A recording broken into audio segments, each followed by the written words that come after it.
I'm Stephen Snyder of ORLA, the Franklin Public Library branch, and if you're interested in learning how to paint rocks, you've arrived at the right video. The first thing that you want to do is gather rocks to be painted, of course. You can go into your own backyard and hunt for rocks if you like. The ideal rocks that you want, though, need to be smooth or preferably a flat surface. Smoothness is very, very important here. Other places that you can get rocks, if you're having a hard time finding the ideal rocks in your backyard, you could try along streams or along a river where the currents smoothed these out over many, many years. Okay? Whatever you do, do not gather rocks from parks.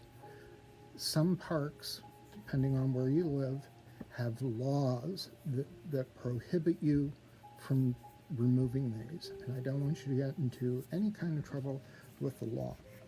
Okay? Once you have gathered the rocks, if you remove them from a natural setting, you want to take them into the house, of course, and scrub them with a vegetable brush very lightly under some warm water to remove any dirt or filament or whatever might be on the rock so that they're ready to be painted. Okay. Another place that you can get rocks, such as this one here, is at like a hobby shop type store. But if you do get rocks from a store, you still would want to run water over them because these tend to be a little bit on the chalky side, and you don't want chalk getting mixed in your paint. Do not use a vegetable brush on this because you're just going to create more chalk. Next, you need paint. Acrylic type paints.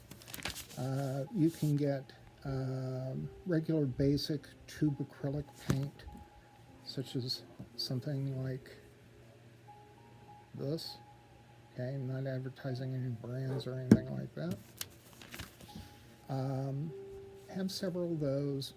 I used lots of scrap paper.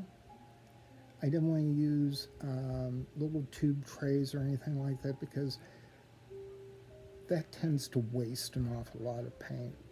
And this way you can explore by mixing colors or try to get like a marbling effect and, you know, that kind of thing. You can also use glitter paint, which I will never ever use. I'm anti-glitter. Okay, but whatever turns you on.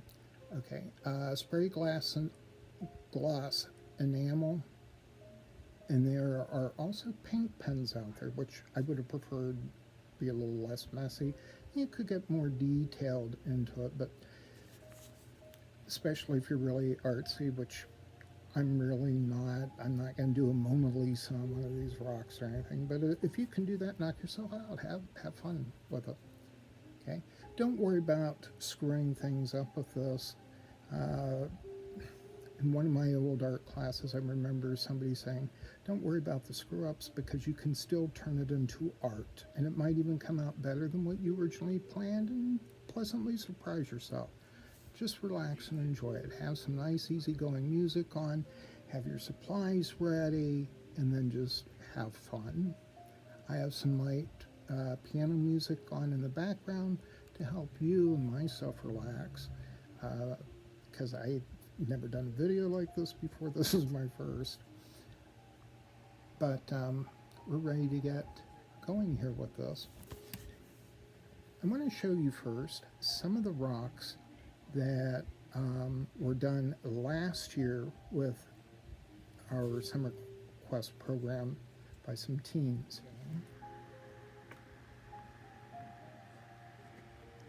They did some really nice jobs.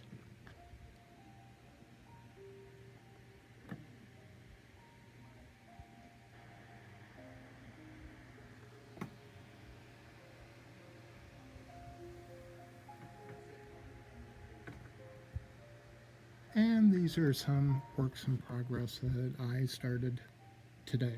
So, what I did earlier today, and to save some time, I took a rock, and it's dry now. I coated it in black paint because I wanted to try and make an evening sky with it. This turns out, looks like an evening sky. That's fantastic. If not, I'm sure I can do something else with it that should be interesting. Okay. What I'm going to do to try to make this work, I have a paint called Blue Heaven. And sometimes stars look a little on the bluer side, and this might be a little bit more blue than I want, but that's okay, because I have white here. And then what I'm going to do, I'm going to use a very small brush like this, and I'm going to mix them together. Okay. Then what I'm going to do, I'm not going to use the paintbrush. This is where creativity comes in handy. Okay. I just wanted to use a brush for nothing more than just to mix that paint up a little bit. Here's what I came up with. Since I'm going to try to make stars on a surface like this, and I'm not going to use this base part of the rock. I'm going to go around it with this. I wanted something really, really small. Of course, we had some small brushes, but in comparison with this, came up with something else. What I did is I took an old pencil, and the eraser was starting to go bad on it. It hadn't turned completely hard yet, and that real weird smoothness. And what I did is I just went back and forth on a piece of paper at an angle like this, the whole way around. I don't know if the camera's going to catch this or not, but you can see, yeah, there is a nice little tip at the end of that eraser now.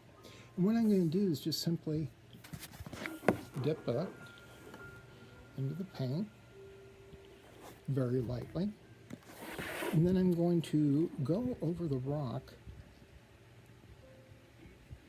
trying to make stars.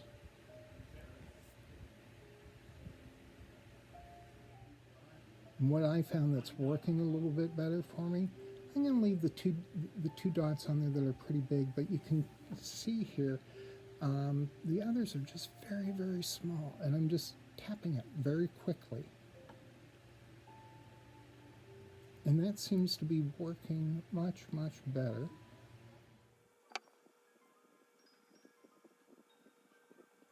Now, what I'm also going to do, take just a little bit of yellow paint.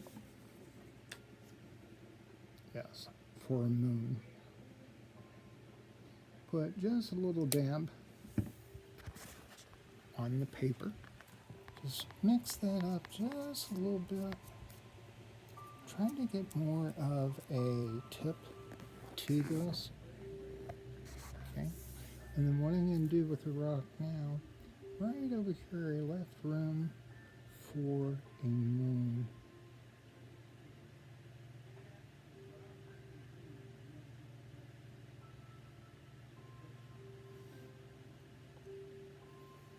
And I'm going to go over it just a couple of times.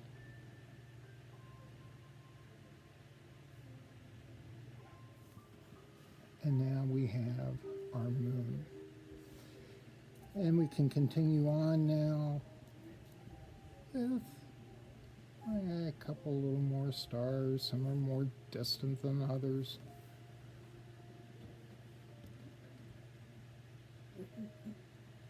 If you know your astrology, you could even put the Big Dipper in there or something. I don't know if that would be geographically correct or not, but who cares?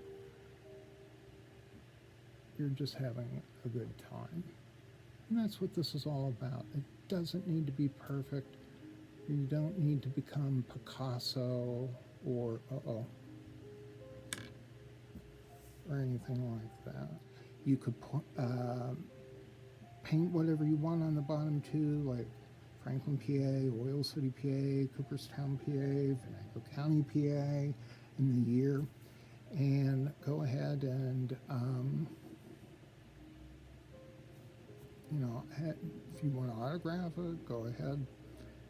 Of course, you can do whatever you want. They're your rocks. A lot of people like to put them in the throughout the city and parks and things like that for little kids to discover. So the next thing, I'm going to take one of the rocks that were done last year, and I'm going to Podge it. Okay, this puts a coating over the rock so that it becomes it seals the paint and makes it weatherproof. Ooh. Make sure you shade that up first too, and you should have did that with the paint, which I should have mentioned earlier that you should have done that. But anyways,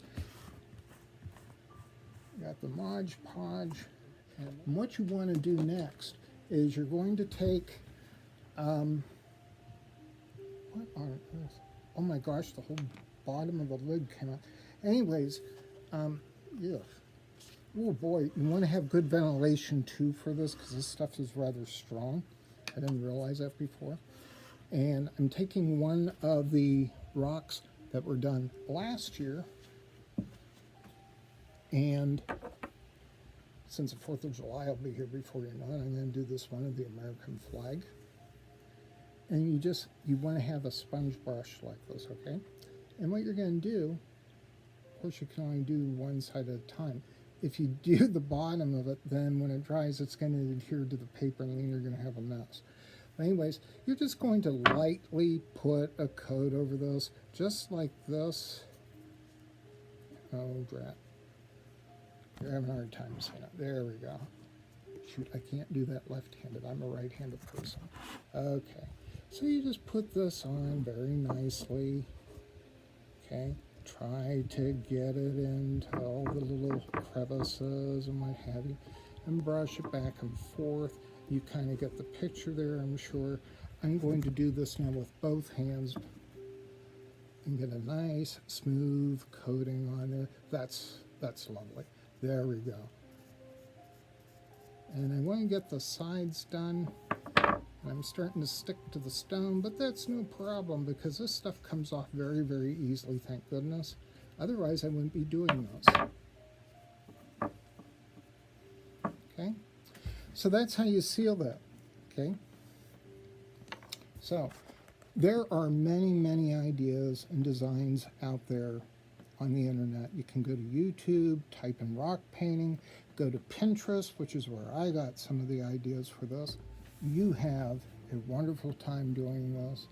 Put on some kind of music that relaxes you or excites you once you get used to this. But if you're nervous about this, try not to be. Put on some music to relax you. And Mod Podge also is great for a puzzle glue and saver. I like framing jigsaw puzzles. And what it does is it puts a really nice gloss over the whole thing. And right now, I'm going to show you how quickly the Mod Podge is drying on that rock.